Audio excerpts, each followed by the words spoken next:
Assalamualaikum. Salam, Ustaz. Waalaikumsalam warahmatullahi wabarakatuh.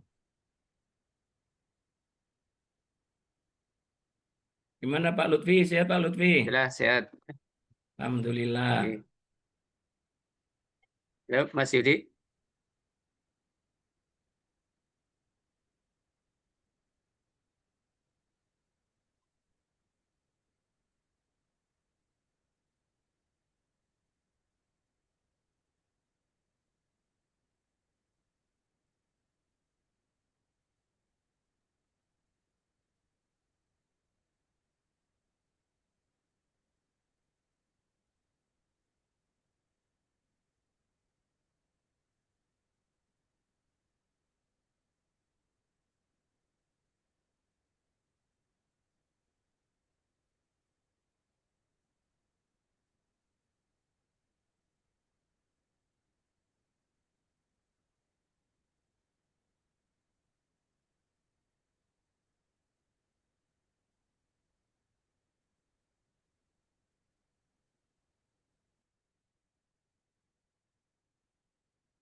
Baik, mohon maaf. Assalamualaikum Ustaz. Waalaikumsalam. Izin dibuka Ustaz? Boleh Ustaz? Tafadhol. Baik, baik, terima kasih Ustaz. Assalamualaikum warahmatullahi wabarakatuh. Salam. Waalaikumsalam warahmatullahi wabarakatuh. Alhamdulillahirabbil alamin. Atas rahmat hidayahnya kita semua bisa hadir dan bersilaturahim pada acara ini, yaitu pada kajian tematik dalam rangka menyambut tahun baru Hijriah 1447 Hijriah. Hari ini pada tanggal 8 Juli atau 12 Muharram 1447 Hijriah. Juga tidak lupa dan juga selawat dan salam kepada junjungan kita Nabi Muhammad SAW. Sallallahu alaihi wasallam.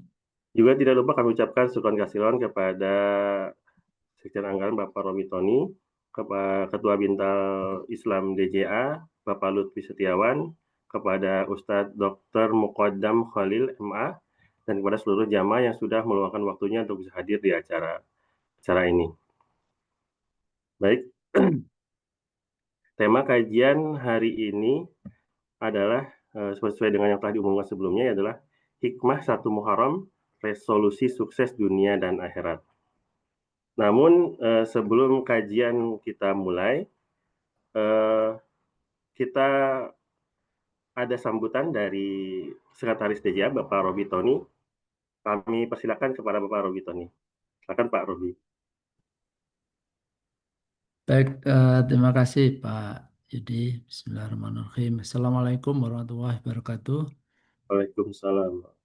Selamat pagi, salam sejahtera untuk kita semua. Alhamdulillahirrahmanirrahim. Assalatu wassalamu ala asrofil anbiya wal mursalin Sayyidina Muhammadin wa ala alihi washabihi ajma'in. Asyhadu an la ilaha illallah wa la syarikalah wa asyhadu anna Muhammadan abduhu wa rasuluh. Allahumma shalli ala Muhammad wa ala ali Sayyidina Muhammad. Yang kami hormati Bapak Ustadz Dr. Muhammad Khalil MA yang telah bersama-sama bersama kita, yang kami hormati Ketua Bintal DJA Ustadz Lutfi Setiawan dan juga para pejabat dan pegawai seluruh jajaran Direktorat Jenderal Anggaran yang hadir pada pagi hari ini. Pertama, puji syukur Alhamdulillah Alamin kehadirat Allah Subhanahu wa Ta'ala, kita panjatkan rasa syukur kita atas rahmat karunia dan hidayahnya kepada kita semua, sehingga pada hari ini kita dalam kondisi sehat bisa hadir bersama dalam rangka peringatan Hari Besar Islam 1 Muharram pada tahun ini. Mengawali kegiatan pada pagi hari ini, kami ucapkan terima kasih kepada Pak Ustadz Muqaddam Khalil yang sudah berkenan hadir menjadi narasumber, dan juga kehadiran Bapak Ibu semua, agar kita bisa bersama-sama belajar pada forum kegiatan PHBI ya, yang rutin kita laksanakan di hari-hari besar Islam.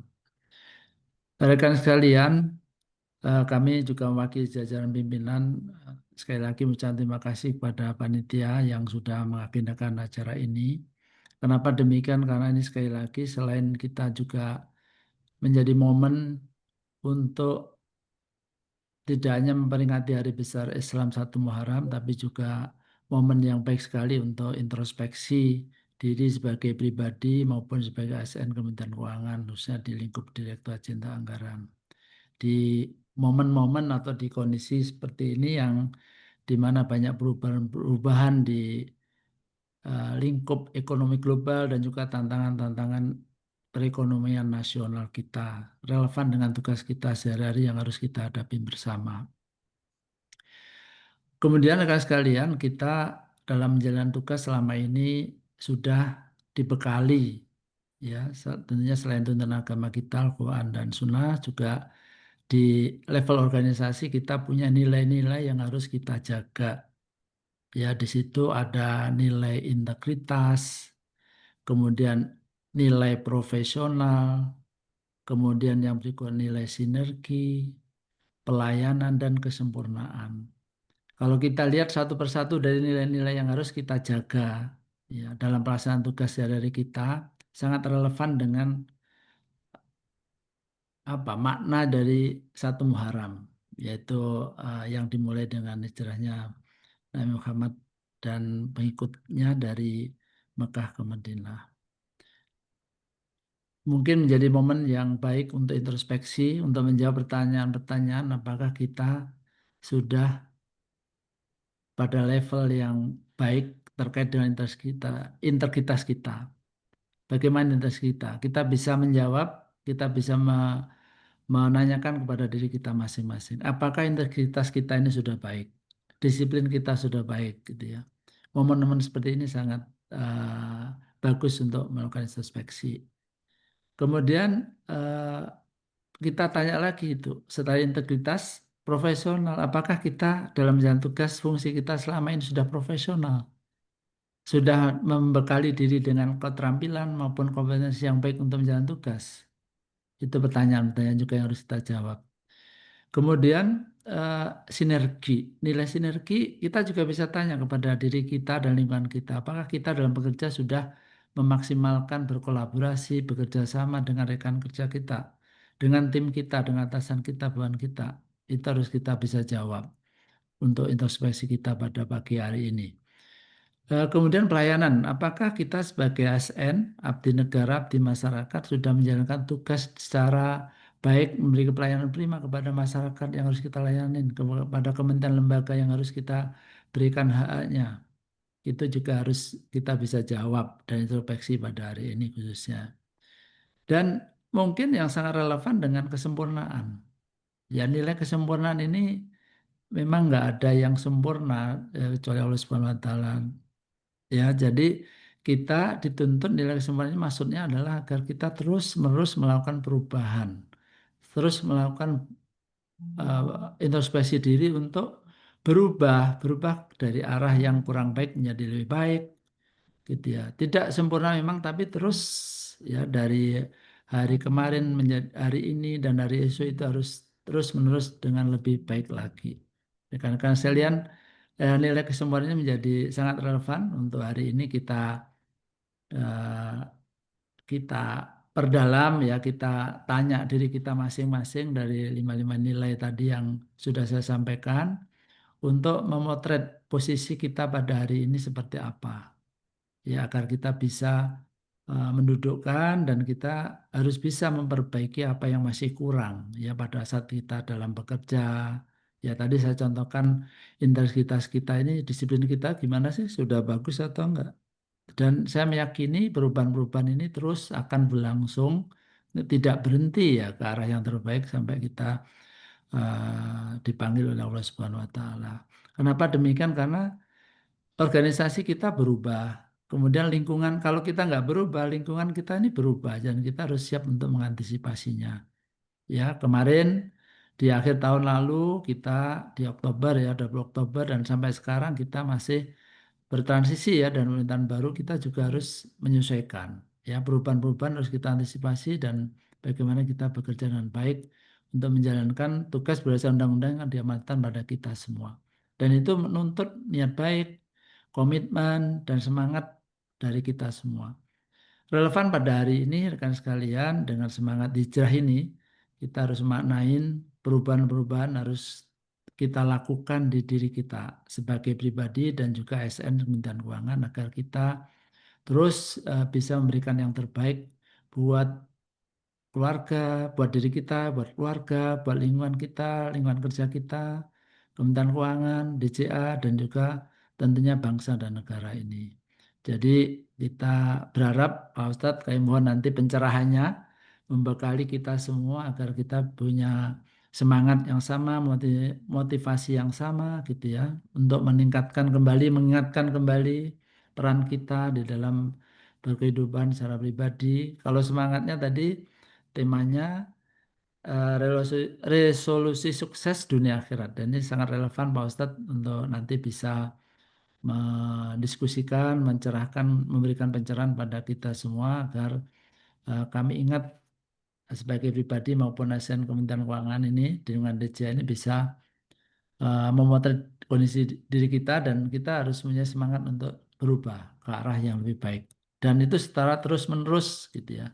Dan generasi juga berganti Pak Ustadz. Mungkin kita yang senior-senior nanti akan pensiun ya karena sudah sampai waktunya dan berkarya di unit yang lain atau mungkin di kegiatan lain. Dan ini semangat-semangat teman-teman yang muda ini terus harus dipupuk semangat perubahan untuk menjadi lebih baik dan membawa organisasi ini dari tahun ke tahun walaupun generasinya berubah itu tetap terus bergerak organisasi Kementerian Keuangan ini, Direktorat Jenderal Anggaran Kementerian Keuangan menjadi lebih baik lagi demikian. Mungkin demikian Pak Ustadz dan teman-teman semua sebagai pembuka dan mungkin bisa menjadi basic awal gitu ya untuk nanti Pak Ustadz bisa mempertajam, memperdalam diskusi kita pada pagi hari ini. Sekali lagi semoga acara ini sangat memberi inspirasi pada kita semua dan memberi keberkahan dan kemanfaatan bagi kita semua agar kita bisa menjadi aparat yang penuh integritas, sangat profesional dan bekerja, ya.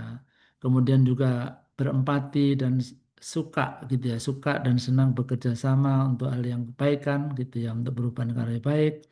Kemudian juga kita juga semangat memberikan pelayanan prima kepada pengguna layanan masyarakat yang harus kita layani dan terus menerus punya semangat untuk berubah ke arah yang lebih baik. Demikian Pak Ustadz dan rekan sekalian, selamat mengikuti kajian hikmah satu Muharram ya, resolusi sukses dunia akhirat pada pagi hari. Terima kasih. Assalamualaikum warahmatullahi wabarakatuh. Waalaikumsalam warahmatullahi wabarakatuh. Waalaikumsalam warahmatullahi wabarakatuh.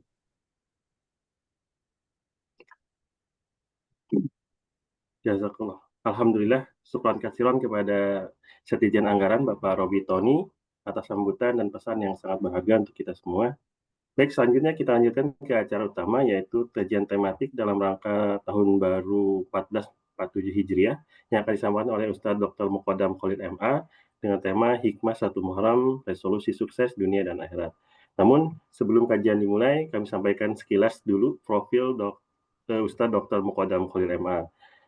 Nama, kelahiran Dr. Muqaddam Khalid MA, lahir di Pati 19 Juli 1966, dengan Bapak Kiai Haji Khalil, Ibu Raden Hajah Mutmainnah, dan Buyut Kiai Haji Dalhar Matucongol Muntilan Magelang. Masya Allah. Pendidikannya di SD-nya di Pati 1979, terus di MTSN-nya di Purworejo, Madrasah Sanawiyah, terus Susman Purworejo 1985, mondok di Maunah Purworejo 1979 sampai dengan 1985. S1 International Islamic University Islamabad, Pakistan, Masya Allah 1991. S2-nya University Kebangsaan Malaysia 2001 dan S3-nya di University of Malaya 2026. Nah, aktivitasnya sekarang Ustadz sebagai Ketua STAI DI Sekolah Tinggi Agama Islam di Rosat Islamiyah Al-Hikmah Jakarta. Yang kedua sebagai penasehat KNRP Pusat Komite Nasional untuk Rakyat Palestina. Ketiga asesor di Kopertes UIN Syarif Hidayatullah Jakarta. dosen di STIU DH, Sekolah Tinggi Ilmu Usuluddin Darul Hikmah Bekasi, pengawas Pondok Pesantren Ilmu Hajar Al-Asqalani Bekasi, pengisi kajian sebagai narasumber di berbagai instansi pemerintah seperti DepQ, Indosat, PLN, dan lain-lain. Baik, Mas Allah. Baik, untuk mempersingkat waktu kepada Ustaz Dr. Muqaddam Khalil MA, waktu dan tempat kami persilakan. Silakan, Ustaz. Baik. Saya bisa share screen nggak? Bisa, Ustaz. Silakan. Saya mau share nggak bisa tadi. Oh gitu. Tolong. Sebentar, Ustaz. Ya. Silakan, Ustaz.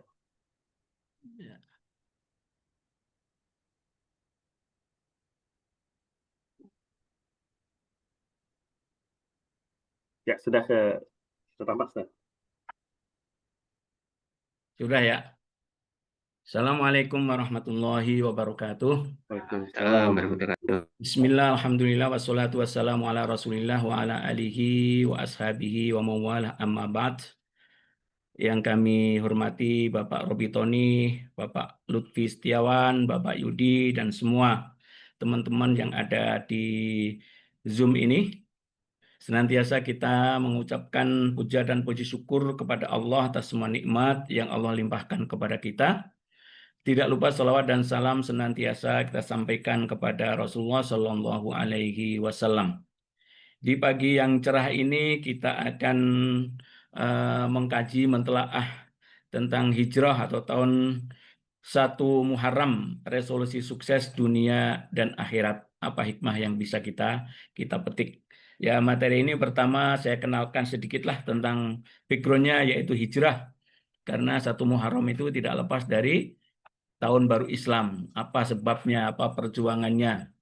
Yang pertama, memang Rasulullah Shallallahu Alaihi Wasallam ini diutus oleh Allah untuk menyebarkan Islam sebagai rahmatan lil alamin. Namun dalam etape perjalanan perjuangannya menghadapi berbagai macam rintangan yang mau tidak boleh tetap harus ditabrak rintangan-rintangan tersebut. Sampai 13 tahun beliau berdakwah di Mekah, seakan-akan pintu-pintu dakwah itu masih tertutup. Maka Allah Subhanahu wa taala memerintahkan hijrah. Nah, keutamaan hijrah adalah falladzina hajaru wa ukhriju min diyarihim wa udhu fi sabili wa qatalu wa qutilu la ukaffiranna anhum sayyi'atihim wa la udkhilannahum jannatin tajri min tahtihal anhar sawaban min indillah wallahu indahu husnus sawab.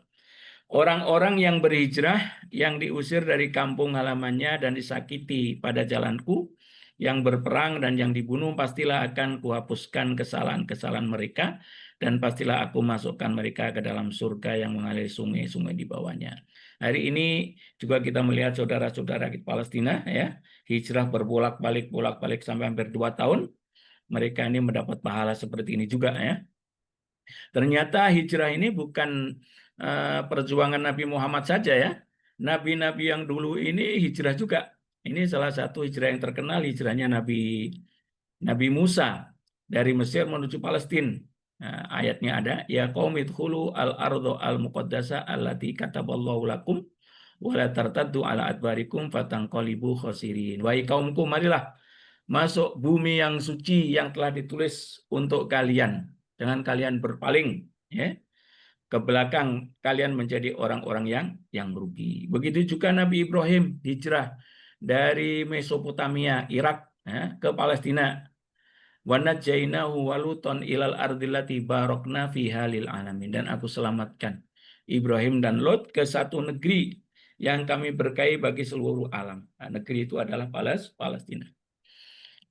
Apa sebetulnya tujuan hijrah ini? Ya. Pertama adalah membela Allah, Rasulnya, dan membangun peradaban baru. Ya. Karena di Mekah waktu itu tertutup, ya, tertutup, bangun peradaban, disakiti, diusir. Nah, ini tujuannya. Walladzina hajaru fillahi min ba'di ma dzulimu lanubawwi'annahum fid dunya hasanah wala ajrul akhirat akbar law kanu ya'lamun. Dan orang-orang yang berhijrah karena Allah sesudah mereka dianiaya, pasti kami akan memberikan tempat yang bagus kepada mereka di dunia. Dan sesungguhnya pahala di akhirat adalah besar kalau mereka mengetahui. Nah, yang menarik ini membangun peradaban baru. Ya, karena peradaban pada waktu itu peradabannya yaitu peradaban jahiliyah, yang Persia, yang Romawi, ya, yang Arab. Nah, Romawi sudah jatuh pada menyekutukan Allah, menjadikan Nabi Isa jadi Tuhan, anak Tuhan. Kalau orang Persia nyembah orang-orang Majusi, ya, nyembah apa namanya, api. Orang-orang Arab penyembah berhala. Nah, peradaban yang akan dibawa Nabi Muhammadnya adalah peradaban baru yang bersendikan iman kepada Allah Subhanahu wa Ta'ala. Nah, ketika Nabi berdakwah 13 tahun, ya, kemudian susah sekali bagaimana mereka menghentikan dakwah Rasulullah. Satu-satunya jalan mereka punya keputusan untuk membunuh Nabi Muhammad SAW.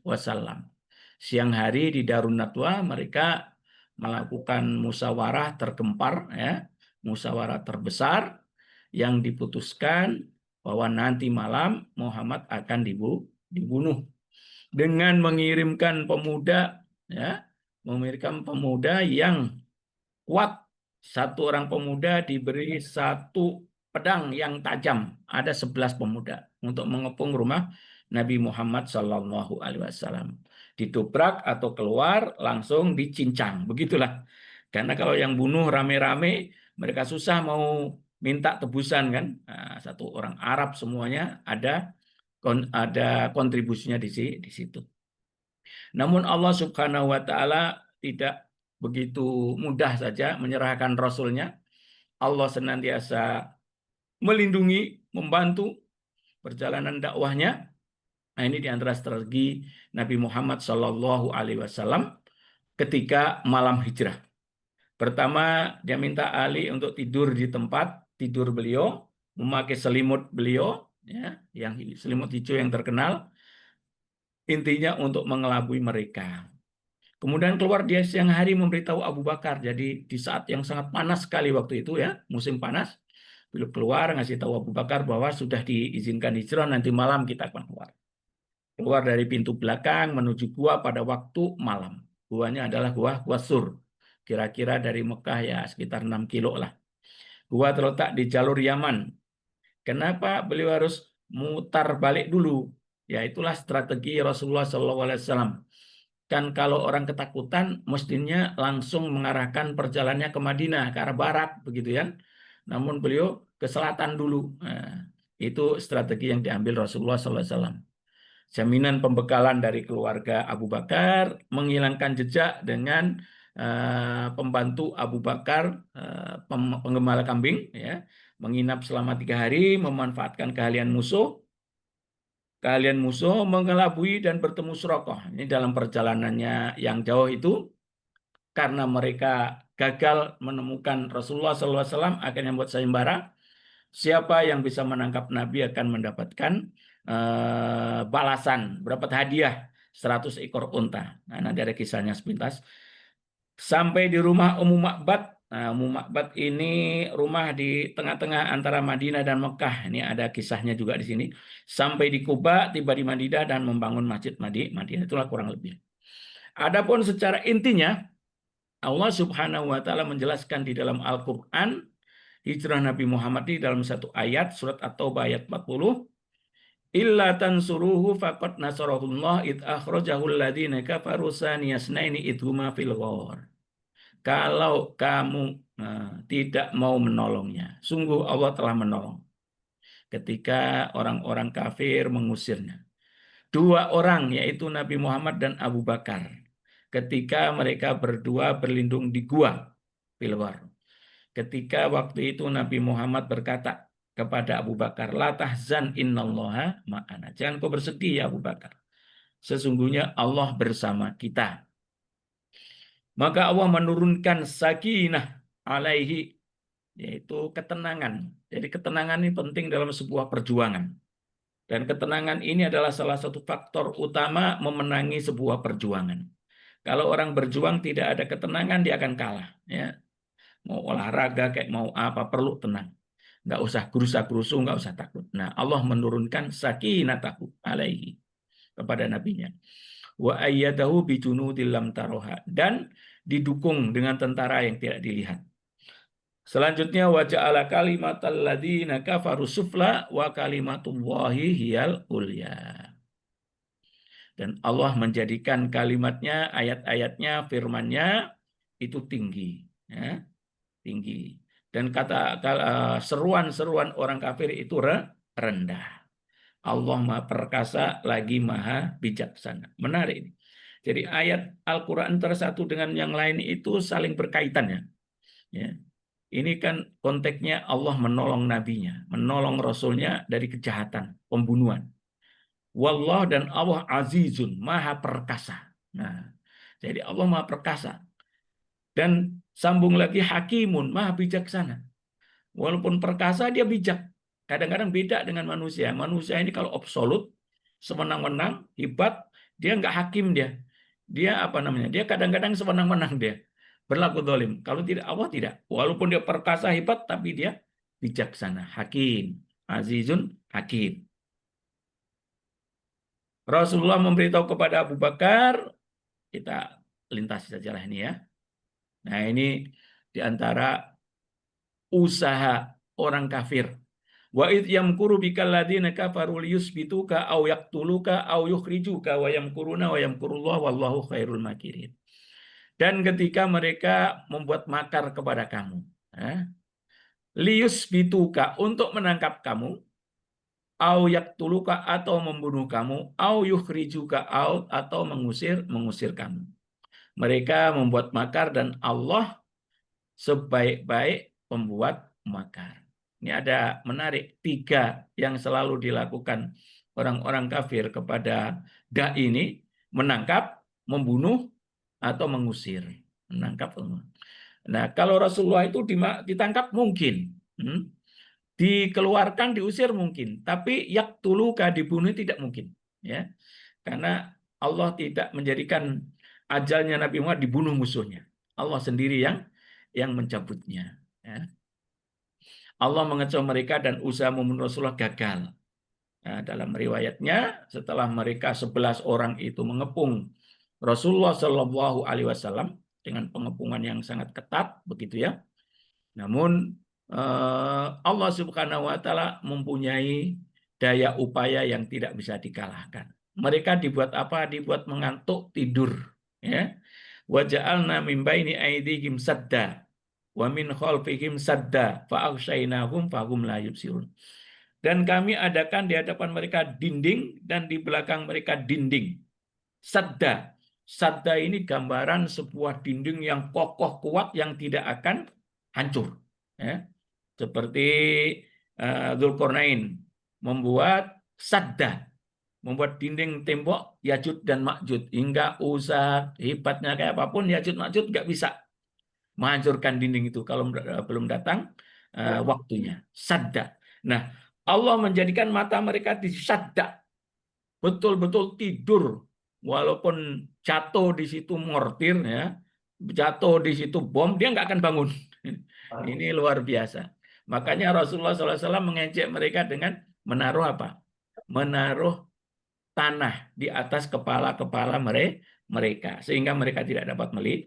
Fahusyainahum fahum la yubsirun, sehingga mereka tidak melihat. Ini Allah. Kemudian Rasulullah berlindung di Gua Sur ini, ya. Di Gua Sur 3 hari. Nah, di sini juga ceritanya mereka sampai juga ternyata dalam pencarian Rasulullah itu mereka sampai ke situ. Namun Allah Subhanahu Wa Taala memberikan pertolongan mulai tentara-tentaranya. Segala sesuatu ini di alam semesta ini bisa jadi tentara Allah Subhanahu Wa Taala. Dengan adanya pohon, kemudian bersarang di situ burung merpati dan juga laba-laba yang membuat rumah di situ. Mereka melihat semuanya. Mereka melihat semua. Namun otak mereka mengatakan kalau ini tidak hancur berarti di dalam nggak ada orang. Nah, begitu. Nah, ini juga makar Allah Subhanahu Wa Taala. Ketika mereka mengepung, mereka tidur, wajar. Tidur wajar, nggak tahu karena tidur. Nah, sekarang ini mereka matanya melek, ya, melek semuanya, nggak ada yang tidur. Nabi Muhammad di dalam tadi nggak bisa nangkap juga.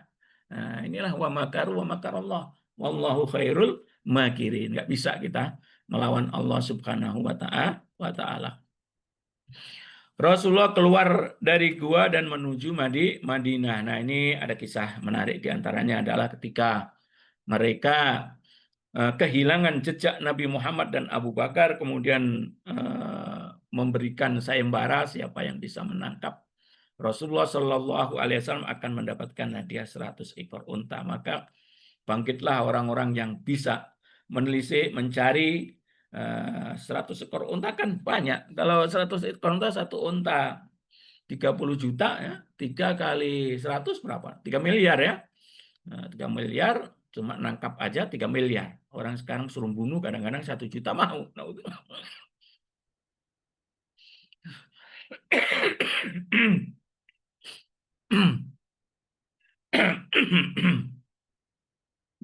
Minta maaf, saya mau minum dikit.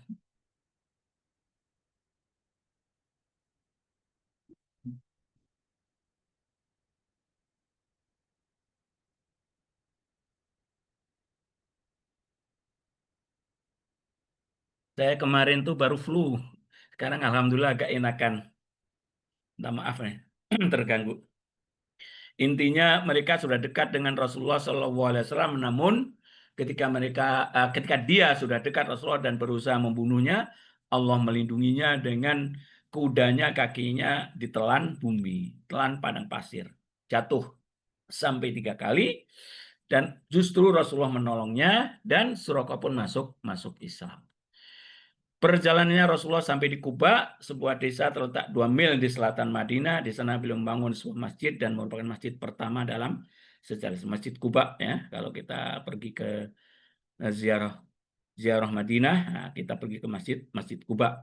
Dan siapa yang sholat di Masjid Kuba, berwudu dari rumah, dia dapat pahala seperti umroh, umroh, wudunya dari hotel, dari rumah. Kalau sekarang di situ sudah banyak air, ya, boleh wudhu di situ juga. Sampai tiba di Madinah, masyarakat Madinah sangat bergembira dengan kedatangan Rasulullah Shallallahu Alaihi Wasallam yang sudah dinanti-nanti, ya, sudah dinanti-nanti, dan mereka menyenandungkan solawat yang kita kenal dengan solawat Badar.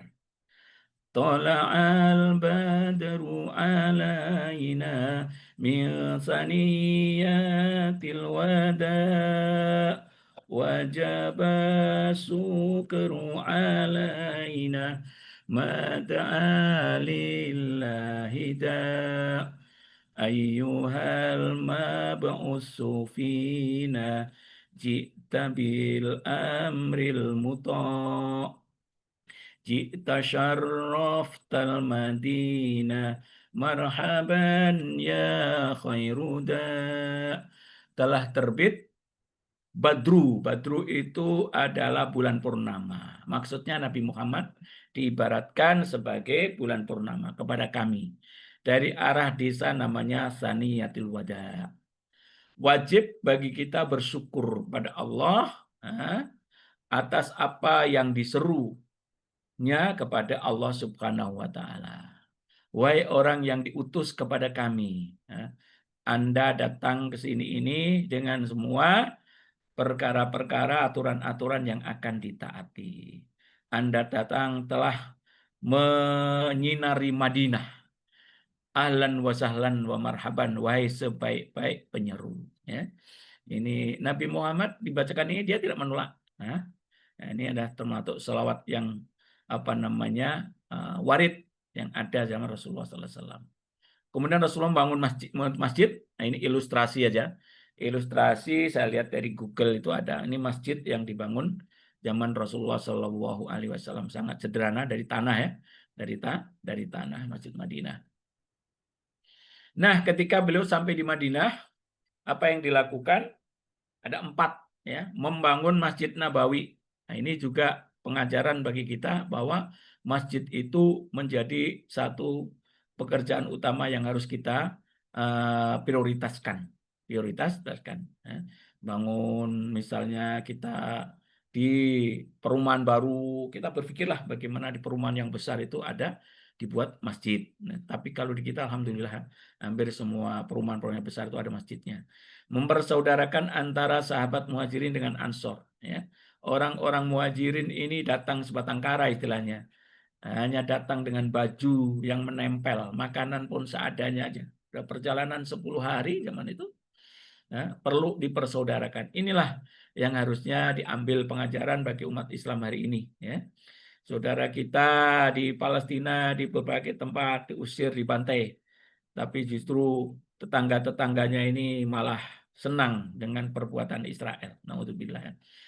Ini cara Nabi. Jadi ada hitungan beberapa pekan saja permasalahan orang-orang yang hijrah ini tidak sudah selesai. Sudah selesai. Karena Rasulullah ini akan terus tetap berdakwah. Beliau berdakwah nggak akan mikirkan lagi bagaimana makannya Umar, bagaimana makannya Abu Bakar, bagaimana tidurnya Ali, bagaimana sahabat-sahabat yang kira lebih ada 100 keluarga itu. Nah, gimana coba kalau nggak dipersaudarakan? Membuat Dustur Madinah. Nah ini Rasulullah SAW karena beliau datang nih untuk urusan dunia dan akhirat, ya, urusan dunia dan akhirat. Dan masyarakat Madinah waktu itu adalah masyarakat yang majemuk, ya. Ada orang Yahudi, ada orang Islam, dan penyembah berhala masih ada. Jadi perlu ada undang-undang yang mengatur seperti di negeri kita ini yang majemuk. Ada Islam, Kristen, Protestan, Konghucu, ya. Harus ada undang-undang. Maka Nabi Muhammad ketika sampai di Madinah ini, beliau boleh dikatakan sudah punya negara, ya. Unsur negara itu kan ada 4. Pertama pemimpinnya, Nabi Muhammad sebagai pemimpinnya. Yang kedua rakyatnya. Rakyatnya udah ada 3, yaitu umat Islam, Yahudi, dan penyembah berhala. Kemudian ada undang-undangnya. Ada undang-undangnya, Al-Quran, Sunnah, dan ada wilayahnya. Nah, itulah unsur sebuah negara, ada 4. Kalau beliau waktu di Mekah dia nggak punya. Siapa yang ngakui Nabi Muhammad pemimpin? Orang-orang Quraisy nggak mengakui. Wilayahnya enggak. Wilayahnya diatur oleh orang-orang Quraisy. Undang-undangnya enggak berlaku. Nah, ketika beliau di Madinah, beliau adalah representasi membangun sebuah negara. Bentuknya apa saja? Ya. Perjanjian dengan pihak Yahudi. Nah, ini khusus. Namun dalam perjalanannya orang-orang Yahudi ini mengkhianati Rasulullah Shallallahu Alaihi Wasallam sehingga mereka semua diusir oleh Rasulullah dari Madinah. Hikmah sekarang, ya. Pertama, hikmah hijrah, Allah menjadikan hijrah di jalan Allah sebagai kunci di antara kunci-kunci rezeki. Dan hijrah di jalan Allah itu mendapatkan ridho Allah dengan menegakkan agamanya, merupakan kewajiban baginya dan merupakan sesuatu yang dicintai Allah. Menjadi kunci-kunci rezeki. Nah, lihat. Walladzina hajaru fillahi min ba'di ma dzulimu lanubawwi'annahum fid dunya hasanah wal ajrul akhirati akbar law kanu ya'lamun. Dan orang-orang yang berhijrah di jalan Allah setelah mereka dizalimi, ya, akan kami beri kehidupan di dunia ini yang baik, ya. Dan pahala di akhirat lebih baik lagi sekiranya mereka mengetahui. Nah, para sahabat ini adalah cerminan orang yang mentaati perintah Allah Subhanahu wa taala. Apa saja perintah dijalankan, ya, mulai dari beriman, jalankan, sholat dijalankan, ukhuwah dijalankan, hijrah dijalankan. Nah, Allah memberikan janji, ya. Mereka meninggalkan Mekah sebatang kara, ya, sebatang kara, nggak punya apa-apa, ya. Tapi hanya hitungan beberapa tahun negeri yang besar itu diberikan kepada para sahabat. Nah, bayangin, Syam, ya, Persia, Mesir, Afrika, ya. Kemudian Turki yang pinggir-pinggir. Ini adalah berkat hijrah, ya. Berkat hijrah. Jadi pahalanya jauh lebih besar. Kalau di Mekah tanahnya kecil-kecil, diusir lagi ini, setelah itu tanahnya jadi luas, ya. Ini karena ketaatan, ya. Allah memberikan bekas negeri Persia yang telah berdiri 12 abad. Allah memberikan bekas jajahan Romawi di Syam 700 tahun dijajah. Allah memberikan negeri Mesir dan Libya. Semuanya hanya hitungan beberapa tahun setelah wafatnya Rasulullah Shallallahu Alaihi Wasallam. Ini janji Allah. Jadi lanubawi annahum fid dunya hasanah. Allah akan memberikan kehidupan di dunia yang baik. Nah, ini salah satu bekas peninggalan Raja Persia, masih ada hari ini ya. Ketika para sahabat meninggalkan rumah-rumah, harta benda dan kekayaan mereka untuk hijrah jalan Allah, Allah serta-merta mengganti semuanya dengan memberikan kepada mereka negeri Syam, Persia, Yaman. Allah berikan kepada mereka kekuasaan atas istana-istana negeri Syam yang merah, istana Madain yang putih ditundukkan untuk mereka, berbagai simpanan kekayaan kaisar dan Kisra. Nih. Jadi kalau kita taat pada Allah, Allah akan berikan. Yang kedua, hikmah hijrah itu adalah Allah memberikan perintah dan ujian kepada hambanya, khususnya para pejuang dakwah. Semakin kuat imannya, semakin kuat pula ujiannya. Dan itu bukti cinta kepada Allah Subhanahu wa Ta'ala. Jadi iman itu perlu diuji, ya. Iman itu perlu diguncangkan, ya. Baru ketahuan imannya itu benar atau tidak. Dan ahasiban nasu ayyutraku ayyaqulu amanna wa hum la yuftanun. Apakah manusia mengira bahwa mereka akan dibiarkan hanya dengan berkata kami telah beriman, sedangkan mereka tidak diuji. Nah, ini kita juga harus introspeksi diri, ya, bahwa Allah akan menguji kita. Tapi jangan minta kita diuji ya. Ya, kalau datang ujian ya diterima aja. Jangan aku minta diuji, jangan. Ya, kalau Allah beri ujian kita terima. Walaqad fatannal ladzina min qablihim fala ya'lamannal muwahhul ladzina shadaqu wa la ya'lamannal kadzibin. Sungguh kami benar-benar telah menguji orang-orang sebelum mereka. Allah pasti mengetahui orang-orang yang benar dan mengetahui orang-orang yang dusta. Nah, ini salah satu bagaimana hijrahnya para sahabat ujian. Ada seorang sahabat namanya Suhaib. Suhaib itu dulu pendatang dari Romawi. Dia berusaha. Kemudian usahanya maju karena usahanya dia itu peralatan perang, buat tombak, buat pedang begitu ya. Jadi kaya raya dia. Dia masuk Islam, dia ingin hijrah, ya. Kemudian orang-orang Quraisy mengatakan, Anna Suhaiban hina aradal hijrata ilal Madinah qala lahu kufaru Quraisy. Jadi ketika Suhaib ini ingin hijrah ke Madinah, orang-orang Quraisy menguntit, ya, orang Quraisy dan mengatakan, Ataitana sa'lukan, kau datang di sini dulu itu sebagai hamba sahaya loh. Fakasura maluka indana, kemudian kau hartamu lebih banyak daripada kita. Wa balagta ma balagta summa turidu antakhruja binafsika wa malika. Kemudian sampai kami tahulah harta kamu begitu banyak. Enak aja lu mau pergi, mau pergi keluar dengan harta kamu. Wallahi la yakunu dzalik. Demi Allah nggak akan boleh terjadi itu. Kamu dulu hamba sahaya nggak punya apa-apa, sekarang mau pergi bawa harta banyak. Faqala lahum ara'aitum in a'taitukum mali atukhalluna sabili. Gimana? Kalau saya berikan harta ini kepada kalian, kau biarkan aku pergi nggak? Faqalu na'am. Qala ushidukum anni qad ja'altu lahum mali. Ya, kalau begitu aku sudah bersaksi ini harta untuk kamu semua, dah sana ambil. Fabalagha dzalikan Nabi sallallahu alaihi wasallam faqala rabiha Suhaibun beruntunglah perdagangan Suhaib. Beruntunglah perdagangan Suhaib. Ini salah satu contoh bagaimana beratnya hijrah waktu itu. Kemudian hikmah yang ketiga, agama Islam ini wajib diperjuangkan untuk kebaikan umat Islam dan manusia secara umum. Diperjuangkan. Kalau sekarang memperjuangkannya, ya diantaranya dengan pengajian-pengajian seperti ini, dengan PHPI, Hari-Hari Besar Islam, memakmurkan masjid, mengupayakan zakat. Nah, ini termasuk memperjuangkan Islam. Sholat jamaah, baca Al-Quran, qiyamul lail, ini termasuk menyantuni orang-orang yang memerlukan, fakir miskin, janda-janda. Nah, ini. Jadi wajib diperjuangkan sesuai kemampuan yang Allah berikan kepada kita. Kepada kita. Nah, hijrahnya Umar dasar lagi dia, ya.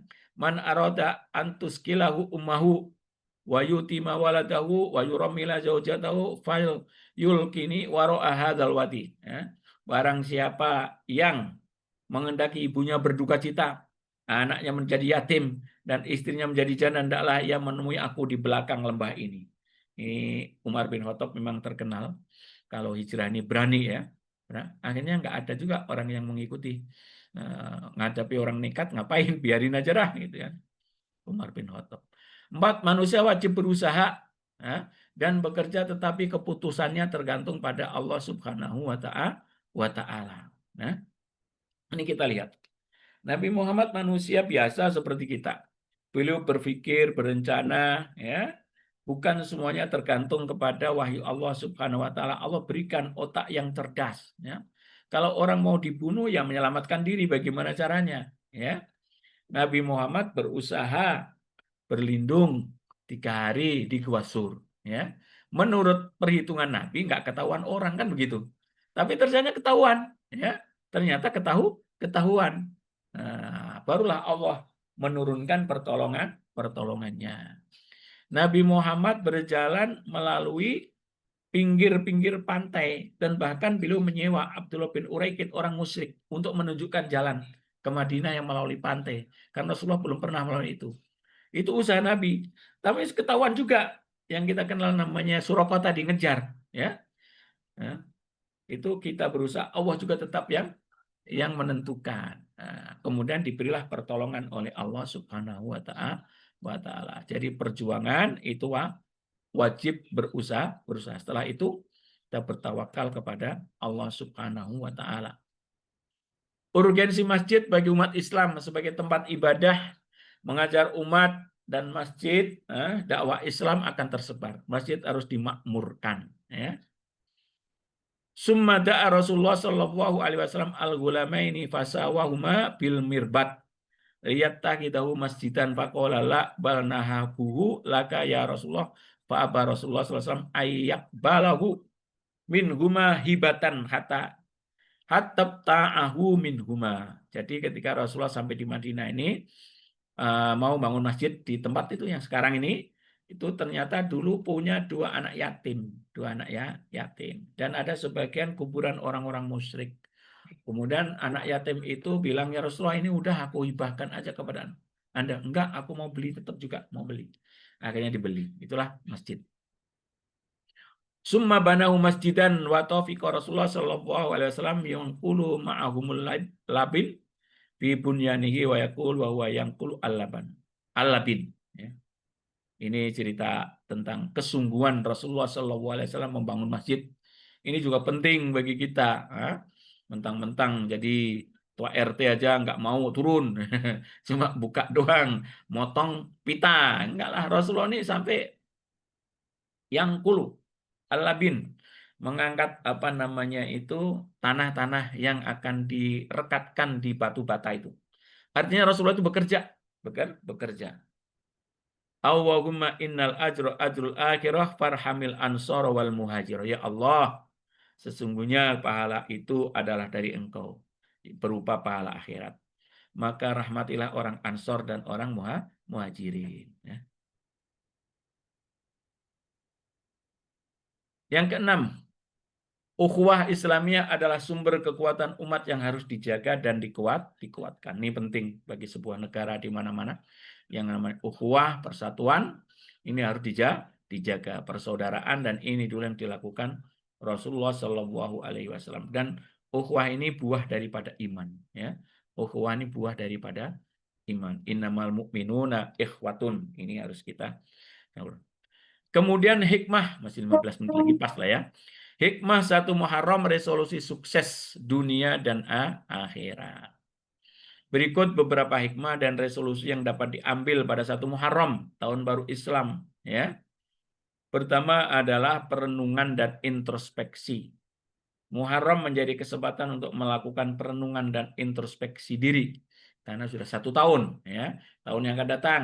Nah, tahun yang lalu bagaimana keadaan kita, ibadah kita kepada Allah, adab-adab kita kepada Allah, kepada Rasul, kepada orang tua, kepada masyarakat. Nah, merefleksikan apa yang telah dilakukan di tahun sebelumnya, sholat kita, zakat kita, puasa kita. Kita lihat, kita muhasabah, ya. Dan muhasabah di antara yang saya ambil di sini adalah menjadi mukmin yang cerdas, ya. An Abi Ya'la Shaddad bin Aus radhiyallahu anhu anin Nabi sallallahu alaihi wasallam qala al-qayyisu man dana nafsahu wa amila lima ba'dal mauti. Nafsahu, ya, ini bukan nafsatu, ya, salah ini. Wal ajiz manittaba nafsahu hawaha wa tamanna 'alallahi al-amani. Orang muslim yang cerdas itu adalah yang bisa menundukkan hawa nafsunya. Dan dia beramal untuk persiapan ketika mati. Nah, jadi mengingat mati itu penting bagi kita ya. Apalagi yang umur-umur kita sebentar lagi sudah 50 ya. 60, 60 mah udah pensiun ya, 60. Wal ajiz, adapun orang yang lemah, yang bebel gitu ya, yang senantiasa mengikuti nafsunya, hawa nafsunya, dan dia berangan-angan kepada Allah Subhanahu wa taala ampunan. Jadi angan-angan saja. Setiap hari melakukan kejahatan, kemaksiatan, ya Allah Maha Pengampun, ya gitu istilahnya. Ini bagus nih. Jadi orang yang cerdas itu yang beramal persiapan untuk meninggal dunia, ya. Udah 60, udah banyaklah kenikmatan yang Allah ambil itu, ya. Mau duduk lama walaupun mobilnya Alphard begitu ya, panas juga gitu ya. Panas juga minta maaf di pantat gitu ya. Mau makan yang enak giginya sudah apa? Permisi satu-satu ya. Keras-keras udah nggak bisa gitu kan. Rambutnya udah putih gitu kan. Nah, ini kita bangun kubur kita. Kita bangun akhirat kita ya. Rumah sudah cukup lah. Rumah sudah cukup biar anak-anak yang terusin aja. Nah, kubur kita. Ini satu Muharram nih penting nih ya. Aksiru min hadimil ladat. Perbanyaklah kalian mengingat kepada yang menghancurkan kenikmatan. Menghancurkan kenikmatan. Kemudian pembersihan diri. Yang kedua, satu Muharram juga menjadi kesempatan untuk membersihkan diri dari dosa-dosa, kesalahan, serta memohon ampunan kepada Allah Subhanahu wa taala. Kullu bani Adam khata'un wa khairul khatta'in at-tawwabun. Setiap anak Adam pasti berbuat salah. Dan sebaik-baik orang yang berbuat salah adalah yang bertaubat. Ya. Jadi kita ini jangan sampai kita kepada orang lain ini menganggap dia itu orang baik, orang suci, nggak pernah salah. Pada Ustadz enggak. Ya. Tetap yang manusia itu ada salah. Bahkan kalau perlu diberi kesempatan manusia itu untuk melakukan kesalahan. Ya. Jangan sampai divonis dia orang baik terus. Enggak. Manusia itu ada potensi untuk melakukan kesalahan. Kullu bani Adam khata'un. Wa khairul khata'in at-tawwabun. Yang baik-baik, yang buruk itu adalah yang bertaubat kepada Allah. Dan taubat itu sangat penting. Dengan taubat itu Allah mencintai kita. Innallaha yuhibbut tawwabina wa yuhibbul mutatahhirin. Sesungguhnya Allah mencintai orang yang bertobat dan mencintai orang-orang yang membersihkan diri. Mutatahhirin, ya kan? Wa man lam yatub fa ulaika humudz zalimun, dan barang siapa yang tidak mau bertobat, sesungguhnya dia orang yang zalim. Oh, tuh lihat tuh. Siapa yang tidak mau bertobat, sesungguhnya dia termasuk orang yang zalim. Jadi kalau kita nggak mau disebut zalim, bertobat kita. Ya, Nabi Adam melakukan satu kesalahan, Rabbana dzalamna anfusana fa illam taghfir lana wa tarhamna lanakunanna minal khasirin. Beliau salah satu, yaitu melanggar perintah Allah ketika di surga. Namun tidak sungkan-sungkan mengakui dirinya Rabbana dzalamna. Tuh. Rabbana dzalamna. Nabi Yunus ya, salah satu juga. La ilaha illa anta subhanaka inni kuntu minadz dzalimin. Tidak ada Tuhan kecuali Engkau, Maha Suci Engkau. Ya. Subhanaka inni kuntu minadz dzalimin. Sesungguhnya kami ini termasuk orang-orang yang zalim. Jadi begitu. Para nabi, para rasul, salah satu saja nggak sungkan-sungkan mengaku dirinya zalim. Kira-kira yang sedang Zoom dan termasuk Ustadz ini berapa di salahnya nih? Banyak ya? Pak Lutfi ya? Banyak nggak salahnya Pak Lutfi? Ya, Banyak Pak. sekali ya. Ya, Ustaz. Ya. Iya, makanya kita bertobatlah nanti malam. Pengharapan baru. Satu Muharram membawa harapan baru dan kesempatan untuk memulai lembaran baru dalam hidup. Wa ila rabbika farghab. Dan hanya kepada Tuhanmu lah hendaknya kamu berharap. Ya, berharap kepada Allah Subhanahu wa ta'ala. Tutup ini. Ibu. Ambil. Dari situ. Kemudian di situ itu yang satu lagi. Nah.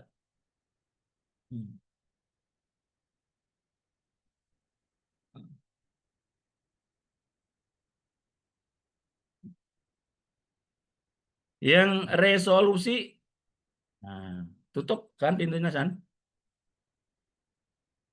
Resolusi sukses dunia dan akhirat. Pertama, meningkatkan ibadah, bertekad untuk meningkatkan ibadah dan ketakwaan kepada Allah Subhanahu wa Ta'ala. Jadi ibadah kita harus meningkat ya. Walaupun kadang-kadang turun juga, tapi terus berusaha konsisten ya. Karena memang al-imanu yazidu wa yanqus, iman itu bertambah dan berkurang. Ziyadatuhu bitta'ati. Tambahnya itu dengan taat. Wa nuqsanuhu bil ma'asi, dan berkurangnya itu dengan maksiat. Berusaha naik terus. Barang siapa yang hari ini sama dengan hari yang lain, ini termasuk orang yang rugi. Kata Ali bin Abi Thalib, harus meningkat. Yang kedua, meningkatkan ilmu, bertekad untuk meningkatkan ilmu, pengetahuan, dan keterampilan. Terus belajar.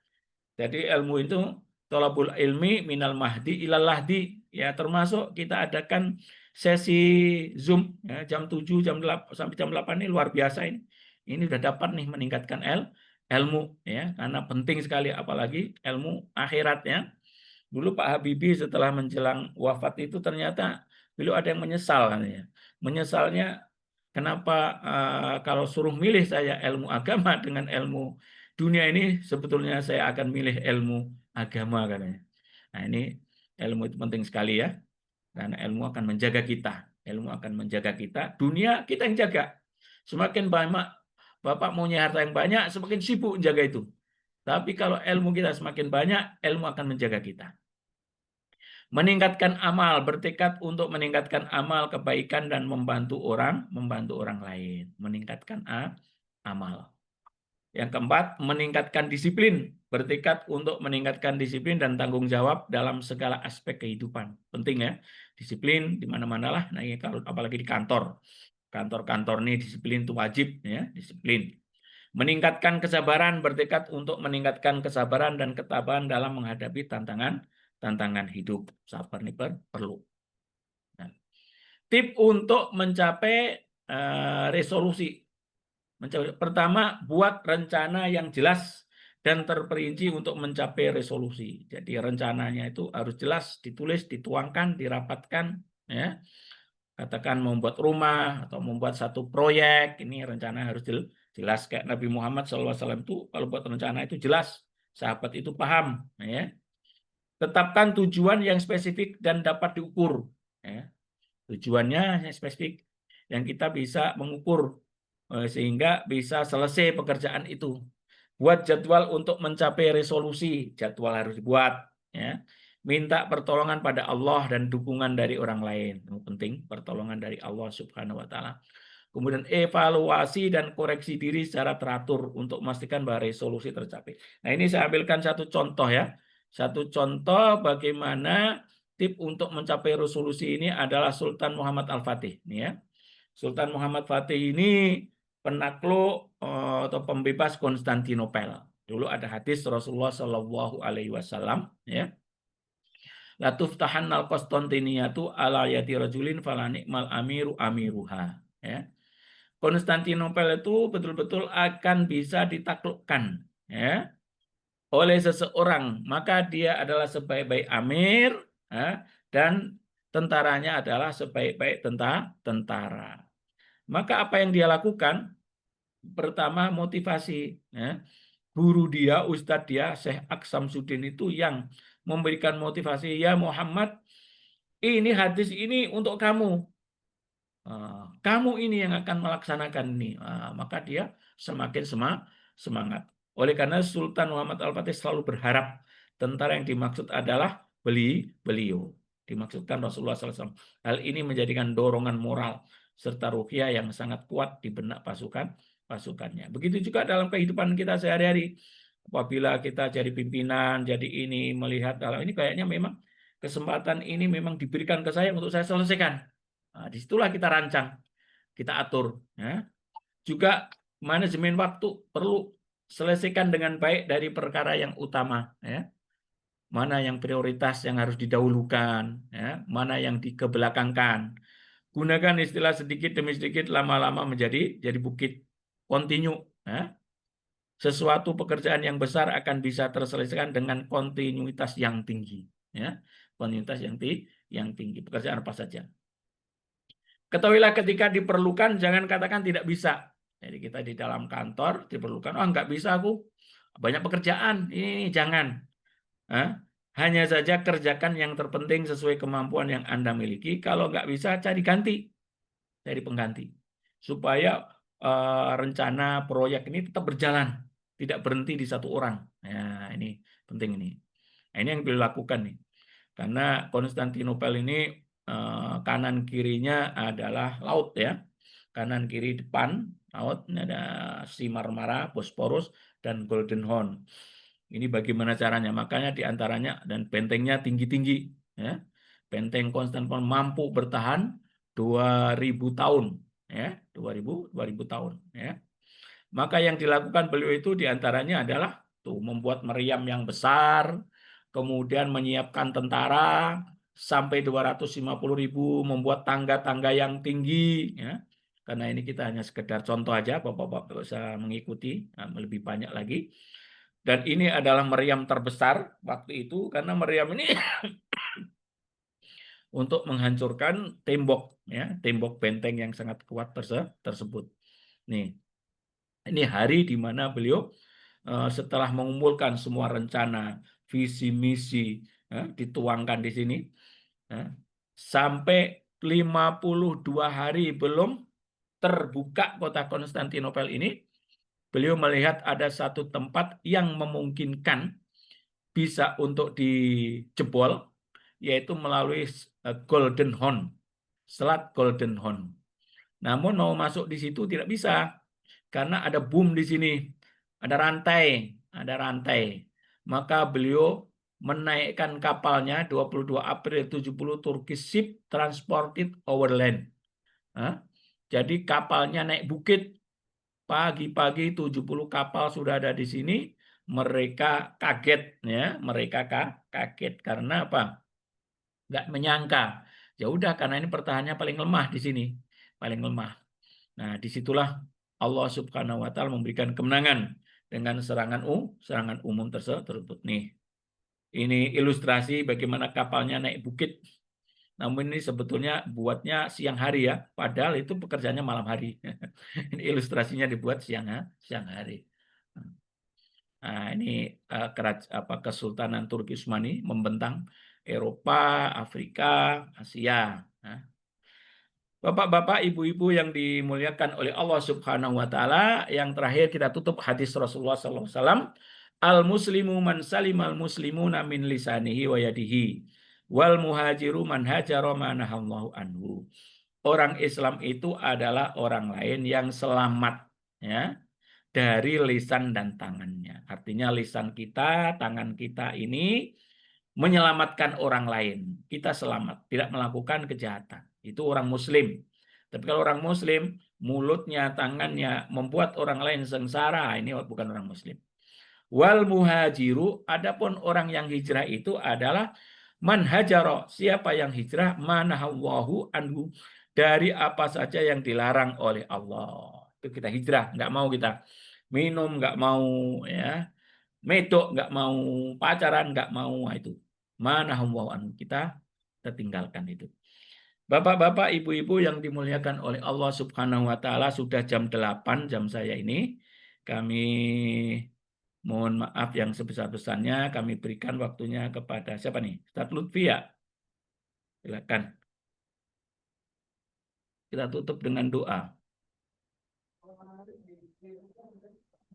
Afwan Ustadz, izin melanjutkan, kebetulan Mas Yudi sedang dalam perjalanan Ustadz. Izin mungkin karena waktu juga Ustadz, sudah jam 8 lewat 4 menit. Mohon berkenan Ustadz untuk memimpin doa terlebih dahulu. Baik. Doa ya. Bismillahirrahmanirrahim. Alhamdulillahirabbil alamin.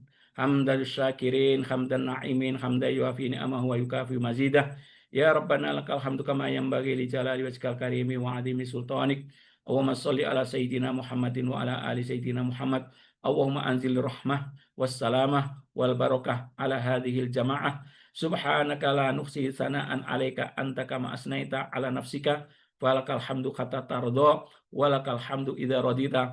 Allahumma ma amiltu min amalin fi hadhihi sanah ma nahaitani anhu walam atub minhu wa halamtu fiha alayya bifadlika ba'da kudratika ala uqubati wa da'awtani ila taubati min ba'di jara'ati ala maksiatika fa inni astaghfiruka faghfirli wa ma amiltu fiha mimma tardo wa wa'attani alaihi as-sawaba fas'aluka an tataqabbala minni wala taqta rojai minka ya karim. Ya Tuhanku, aku meminta ampun atas perbuatanku di tahun ini yang termasuk kau larang sementara aku belum sempat bertobat. Perbuatanku yang kau maklumi karena kemurahan-Mu sementara kau mampu menyiksaku. Dan perbuatan dosa yang kau perintahkan untuk tobat sementara aku menerjangnya, yang berarti mendurhakai-Mu. Tuhanku, aku berharap kau menerima perbuatanku yang kau ridhoi di tahun ini dan perbuatanku yang terjanjikan pahalamu. Janganlah kau membuatku putus asa, wahai Tuhan yang Maha Pemurah. Allahumma antal abadiyu al-qadimu al-awalu wa ala fadlikal adim wa karim wa judikal mu'awil wa hadha amun jadidun qad akbala as'alukal ismata fihi minasyaitani wa awliyaihi wal auna ala hadin nafsi al-amarati bisu wal istighal bima yuqarribuni ilaika zulfa ya dal jalali wal ikram. Sallallahu ala sayyidina Muhammad wa ala alihi wa sahbihi wasallam. Ya Allah, Engkau yang abadi dahulu lagi awal atas karuniamu yang agung dan kemurahanmu yang mulia. Engkau menjadi pintu harapanku, tahun baru ini telah tiba. Aku berlindung padamu dari bujukan setan dan para pengikutnya. Aku pun memohon kepadamu guna mengalahkan hawa nafsu untuk berbuat jahat, agar aku sibuk melakukan amal yang bisa mendekatkan diriku kepadamu, wahai Tuhan yang Maha Agung dan Maha Mulia. Allahumma fir lana wa li walidayna warhamhum kama rabbawna shighra. Rabbana dzalamna anfusana wa illam taghfir lana wa tarhamna lanakunanna minal khasirin. Allahumma ansur ikhwanana al-muslimin al-mujahidin fi sabilik fi kulli makan. Allahumma ansur ikhwanana al-muslimin al-mujahidin fi Palestin. Allahumma inna nas'aluka an tukharrir al-Masjidil Aqsa wa arda Palestin. Allahumma dammir al-yahud wa Israel wa shattid samlahum wa farik jam'ahum. Rabbana atina fid dunya hasanah wa fil akhirati hasanah wa qina adzabannar. Rabbana taqabbal minna innaka antas samiul alim wa tub alaina innaka antat tawwabur rahim. Subhana rabbika rabbil izzati amma yasifun wa salamun alal mursalin walhamdulillahi rabbil alamin. Al-Fatihah. Bismillahirrahmanirrahim. Iya kan abudu wa iya kan nasta'in as-siratal mustaqim. Baik, jazakallahu pada Ustadz Mukhadim Khalil yang telah berkenan mengisi kajian kita pada pagi hari ini. Mudah-mudahan apa yang disampaikan oleh Ustadz dapat kita terapkan di kehidupan sehari-hari. Sekali lagi kami ucapkan terima kasih kepada Ustadz dan kepada Bapak Ibu yang telah berkenan hadir dalam pengajian kita pada pagi hari ini. Kita tutup dengan bacaan hamdalah, alhamdulillahirabbil alamin dan doa kafaratul majlis. Subhanaka wa humma bihamdika asyhadu an la ilaha illa anta astaghfiruka wa atubu ilaik. Kurang lebihnya kami mohon maaf. Wassalamualaikum warahmatullahi wabarakatuh. Waalaikumsalam warahmatullahi wabarakatuh. Terima kasih. Jazakumullah Ustaz Muqaddam. Ibu sekalian terima kasih. Ya Bapak Robi Tony, terima kasih. Insyaallah. Mohon izin kami tutup Ustaz.